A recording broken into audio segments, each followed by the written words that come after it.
あ、そうそれからやめた。でも私いつもちゃんと化粧しないと人目前に出られないからさ。そんなことない。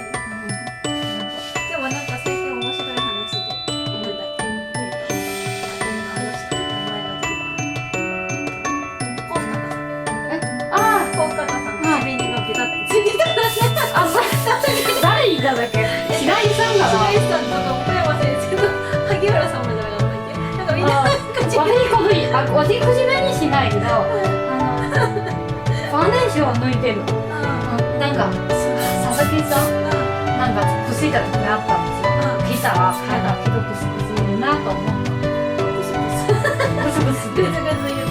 なんかあれなのに結構なのに化粧なんで女なんかみたいな言おうかなと。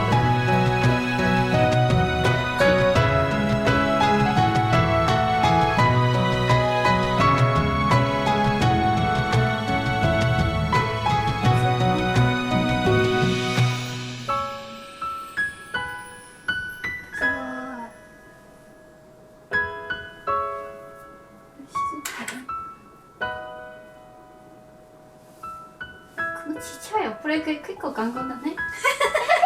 性格が頑固だ。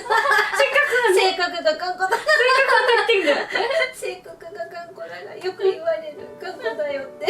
あ、そう。やっぱり意外にやりそうなかったね。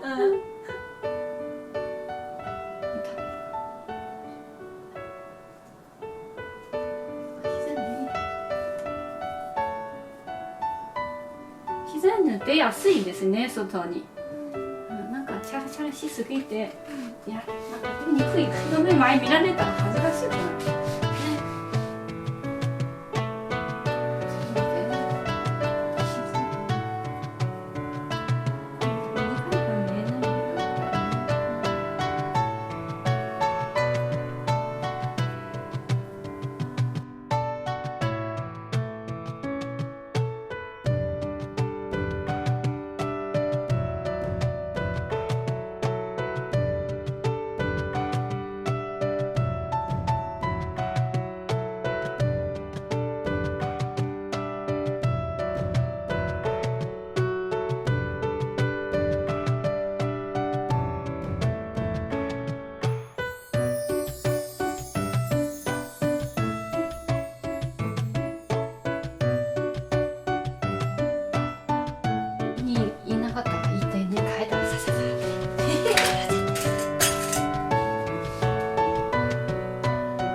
結構いたよね。このままやったら結構いったら髪文章みんなで上見てね。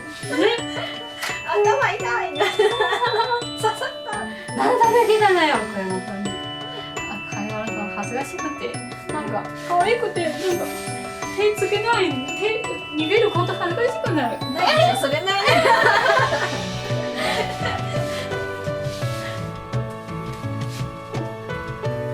カメラ向いて。鏡やる。こうなるんだ。すごい。すごい。初めて。それは七五三円分成人式以来だよ。すごい。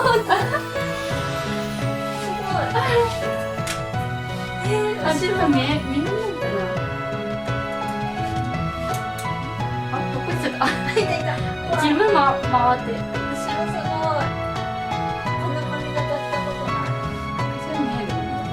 もうちょっとこっちか。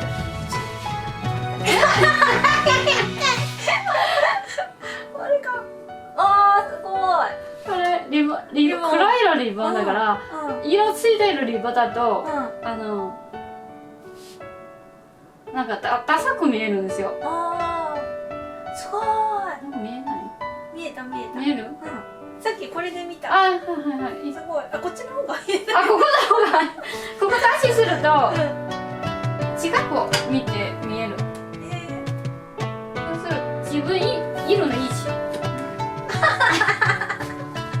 自分色の位置で